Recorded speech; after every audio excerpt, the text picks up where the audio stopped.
दोस्तों, पिछली कहानी में आपने देखा कि शोहरत ने आमिर के साथ लव मैरिज की थी।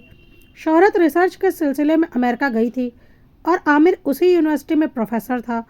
लेकिन आमिर ने शोहरत के साथ बहुत बड़ा धोखा किया था और वह पहले से शमा के साथ शादीशुदा था और 2 बच्चों का पिता था।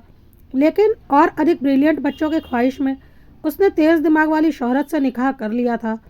असलियत में आमिर और उसका पूरा परिवार, यानी कि उसकी पहली पत्नी शमा और उसकी अम्मी, सब के सब आतंकवादी थे जो भारत को नुकसान पहुंचाना चाहते थे।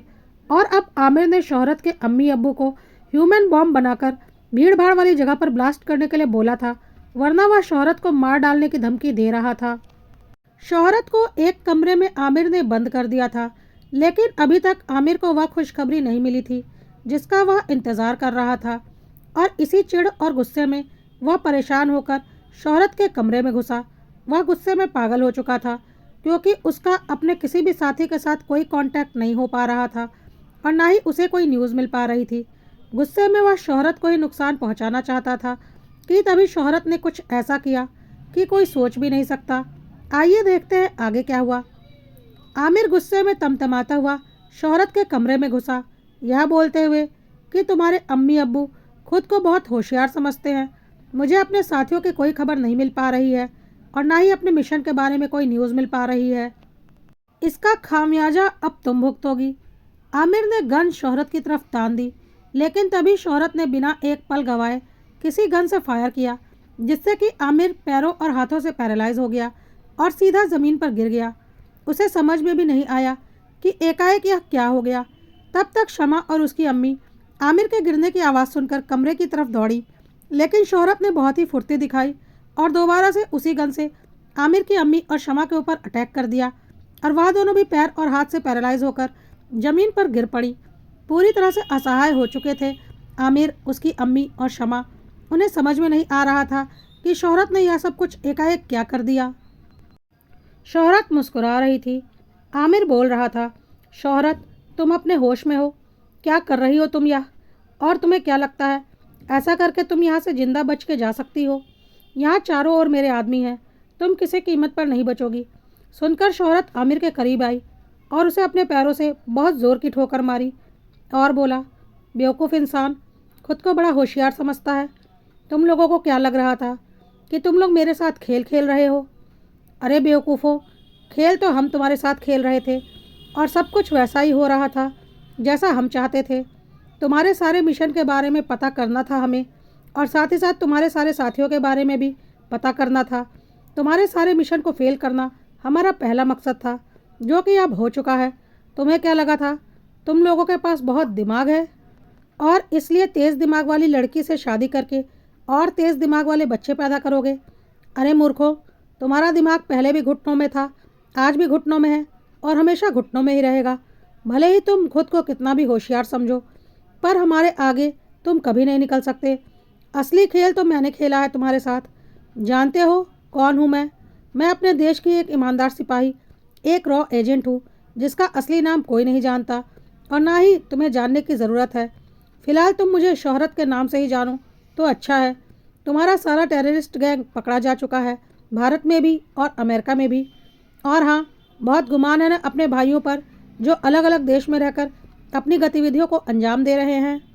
उन सारे देशों को भी इन्फॉर्मेशन जा चुकी है और सब के सब अपनी असली जगह पर पहुंच चुके होंगे। जब से तुम्हारे इस घर में आई हूँ ना, तुम्हारा एक एक सिस्टम मेरे कब्जे में है और सारी इन्फॉर्मेशन हमारे पास है, लेकिन तुम लोगों को इसकी भनक भी नहीं लगी क्योंकि उसके लिए दिमाग का होना बहुत ज़रूरी है, जो कि तुम्हारे पास नहीं है। अब तक यह तुम्हारा नहीं मेरा मिशन चल रहा था, जो कि सक्सेसफुल हुआ। तुम्हें क्या लगा मैं तुमसे डर रही हूँ और तुम्हारे हिसाब से काम कर रही हूँ? अरे बेवकूफ़, तुम मेरे हिसाब से काम कर रहे थे क्योंकि तुम लोगों में अक्ल की बहुत कमी है। काफ़ी टाइम से ही हमारा यह मिशन चल रहा था और काफ़ी गुप्त रूप से चल रहा था। और हाँ, जाल तुमने नहीं बिछाया था, ट्रैप हमने बिछाया था और तुम सब हमारे ट्रैप में फंसे थे। यह सब कुछ सुनते ही शमा ने बोलना शुरू किया, देखो शोहरत, हमसे दुश्मनी लेना तुम्हें भारी पड़ेगा। हम अपनी तरफ से सारी सिक्योरिटी का इंतज़ाम रखते हैं। तुम्हारी अश्लील वीडियो मैंने किसी वेबसाइट पर अपलोड कर रखी है और अगर मुझे कुछ हुआ तो एक टाइम पीरियड के बाद वह पब्लिक हो जाएगी, जिसमें कि तुम्हारा फेस साफ साफ दिख रहा है। क्या करोगे उसके बाद तुम? कुछ भी हो तो आखिर एक औरत ना। अपनी इज्जत की थोड़ी भी फिक्र नहीं है तुम्हें।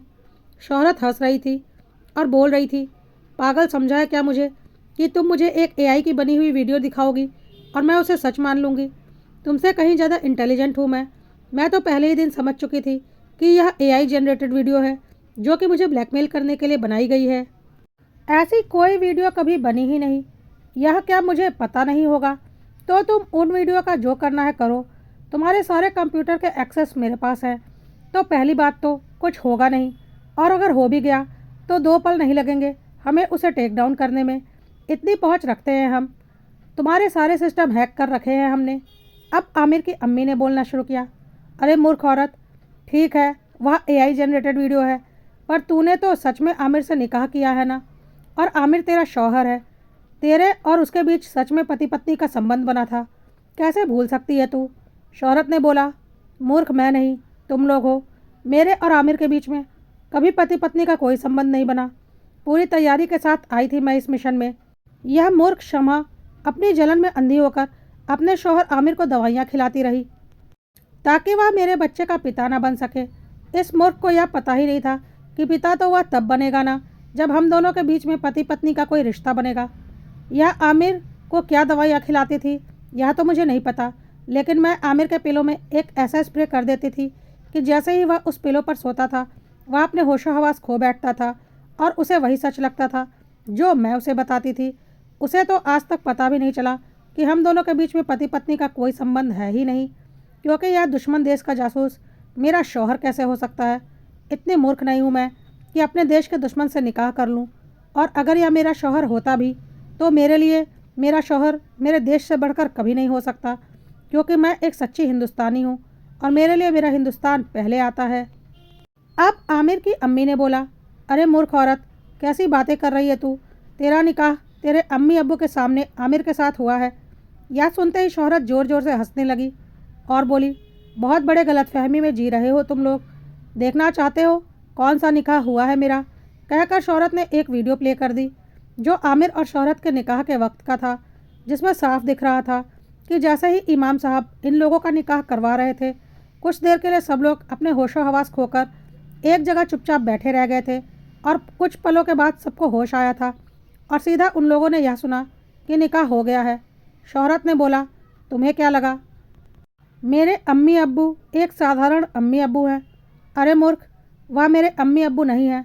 वह भी मेरी तरह भारत देश के वीर सैनिक हैं जिन्होंने मेरे अम्मी अब्बू का रोल बखूबी अदा किया, और वह लोग हिप्नोटाइज करने में एक्सपर्ट हैं। उन्होंने निकाह के वक्त तुम लोगों को अपने वश में कर लिया था, इसलिए तुम लोगों को पता ही नहीं चला कि कोई निकाह हुआ ही नहीं है। सारा निकाह फर्जी था और इमाम साहब वह भी हमारे साथ मिले हुए थे क्योंकि उन्हें सारी सच्चाई पता थी। और तुम्हें क्या लगा तुम्हारे आदमी मेरे अम्मी अब्बू को अपने कब्ज़े में रखे हुए हैं? अरे मूर्ख इंसानों, मेरे अम्मी अब्बू तुम्हारे आदमियों के ज़रिए तुम्हारे बाकी के साथियों की खबर निकलवा रहे थे, उन्हें हिप्नोटाइज करके, और तुम लोगों को यह सब कुछ पता भी नहीं चला। तुम्हारे सारे साथियों की खबर वक्त रहते निकलवा ली थी उन्होंने, और सबका सफाया भी करवा दिया गया है हमारे देश भारत में। जिस तरह से तुमने अपना एक नकली परिवार भारत में बनाकर हमें फंसाया था ना, खुद को भारतवासी बताकर, वैसे ही मैंने भी अपना एक नकली परिवार बनाया था, क्योंकि तुम्हारी असलियत तो मुझे पहले से ही पता थी। और अब जिस खुशखबरी के इंतज़ार तुम इतनी देर से कर रहे हो ना, वह खुशखबरी तो तुम्हें मिलनी ही चाहिए। कहकर शौहरत ने टीवी पर न्यूज़ चैनल लगा दिया जहां ज़ोर ज़ोर से न्यूज़ चल रहा था कि भारत ने एक बहुत बड़ी एयर स्ट्राइक की है पाकिस्तान के ऊपर, जिसमें काफ़ी आतंकवादियों के मारे जाने की संभावना है। भारत को कहीं से खुफिया जानकारी मिली थी कि भारत के खिलाफ बहुत बड़ी साजिश रची जा रही है, जिस साजिश को नाकाम करते हुए भारत ने बदले की यह कार्रवाई की है, जो कि बहुत ज़रूरी थी अपने देश की सुरक्षा के लिए। सुनकर आमिर, शमा और उसकी अम्मी तिलमिला उठे, पर वह कुछ कर सकने की स्थिति में नहीं थे। शौहरत ज़ोर ज़ोर से हंस रही थी। क्यों हो ना तुम लोग ब्रिलियंट माइंड? आज समझ में आ गया ना कि तुम लोग कितने ब्रिलियंट माइंड हो। घबराओ नहीं, जल्दी ही यहाँ की इंटेलिजेंस भी आ रही है तुम्हें तुम्हारी असली जगह पहुँचाने के लिए, क्योंकि तुम जैसे आतंकवादियों को उनकी असली जगह पर पहुँचाने के लिए यह भारत और अमेरिका द्वारा चलाया गया एक जॉइंट ऑपरेशन निकाह था, जो पूरी तरह से सक्सेसफुल रहा। पर अफसोस तुमने अपने बच्चों को भी इसी जहन्नुम में झोंक रखा है और शायद अब उन्हें अपने माँ बाप के बिना अपना बचपन किसी करेक्शन होम में बिताना पड़ेगा, क्योंकि उनके माँ बाप और दादी एक टेररिस्ट हैं। अफसोस है, तुम लोगों को घसीट कर मैं अपने देश नहीं ले जा सकती। अब तुम लोग यहाँ के जेल में मज़े करना और मैं अपने अगले मिशन की तैयारी करूँगी। पर पता नहीं इस बार मेरा नाम क्या होगा। आमिर, शमा और उसकी अम्मी हैरानी से शोहरत की ओर देख रहे थे कि तभी अमेरिकन इंटेलिजेंस की टीम घर के अंदर दाखिल हो चुकी थी उन तीनों को ले जाने के लिए, और शोहरत ने भी फ़ोन लगा लिया था अपने हेडक्वार्टर में अपने सीनियर को बोलने के लिए, मिशन निकाह सक्सेसफुल। दोस्तों, इस बार कड़वा सत्य ने एक अलग तरह की कहानी आप लोगों के सामने प्रस्तुत की है।